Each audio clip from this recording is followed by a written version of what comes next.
Hi friends, welcome to my channel. Today's recipe chicken gravy fry with bagara rice కాంబినేషన్తో సూపర్గా ఉంటుందండి. ఒకసారి నేను చెప్పినట్లుగా చేసి చూడండి. చాలా ఈజీగా అండ్ చాలా టేస్టీగా కూడా ఉంటుంది. ముందుగా చికెన్ బాగా వాష్ చేసుకుని ఒక బౌల్లోకి తీసుకుని అందులో రుచికి సరిపడా సాల్ట్, కారం, కొద్దిగా ఆయిల్, కొంచెం వాటర్ వేసుకుని స్టవ్ పై పెట్టుకుని ఉడకనివ్వాలి. ఇలా చేయడం వల్ల ఉప్పు, కారం ముక్కలకి బాగా పట్టి చాలా టేస్టీగా ఉంటుందండి. అలాగే 2 టమాటాలు, కొద్దిగా కొత్తిమీర, కొంచెం జీడిపప్పు తీసుకుని మిక్సీ పట్టుకోవాలి.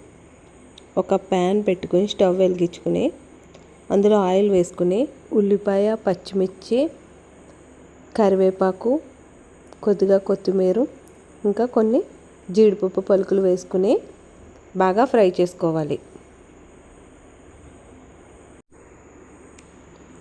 ఇది ఫ్రై అయిన తర్వాత మనం ముందుగా మిక్సీ పట్టుకున్న టమాటో మిశ్రమాన్ని అందులో వేసుకుని ఫ్రై చేసుకోవాలి.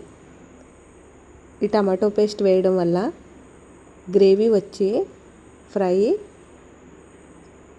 చాలా బాగా వస్తుంది. ఇది పచ్చివాసన లేకుండా బాగా ఫ్రై అవ్వాలి. ఆయిల్ పైకి తేలిన తర్వాత మనం ముందుగా ఉడకబెట్టి ఉంచుకున్న ఈ చికెన్ ముక్కలు అందులో వేసుకోవాలి. మ్యారినేట్ చేసేస్తాం కదండి మనం రెగ్యులర్గా, అలా కాకుండా ఒక్కసారిగా ఇలా ఉడకబెట్టుకుని వేసుకుని చూడండి. ముక్క అయితే మాత్రం చాలా టేస్టీగా ఉంటుంది. అందులో కొద్దిగా చికెన్ మసాలా వేసుకున్నాం. మనం టేస్ట్ చూసుకోవాలండి. నేను ముందుగానే ఉప్పు, కారం అన్నీ కూడా సరిపడా వేసుకున్నాను కాబట్టి ఇక్కడ వేయలేదు. అలాగే సరిపోకపోతే మళ్ళీ ఇందులో ఉప్పు, కారం కలుపుకోవచ్చు. ఇందులో కొద్దిగా వాటర్ వేసుకుని వాటర్ కూడా వేసుకుంటే మనం వేసుకున్న ఈ చికెన్ అండ్ ఈ పేస్ట్ అన్నీ కూడా ముక్కలకి బాగా పడుతుంది. ఇలా ఒక 10 మినిట్స్ పాటు అందులో మగ్గనివ్వాలి.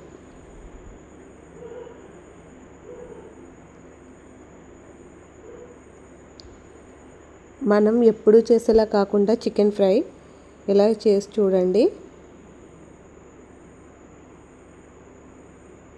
అప్పుడు ఇందులోకి రసం అని ఎక్సెట్రాలు ఏమీ అవసరం లేదు. ఉత్తిగా ఇదొక్కటే అన్నంలో కలుపుకోవడానికి చాలా బాగుంటుంది.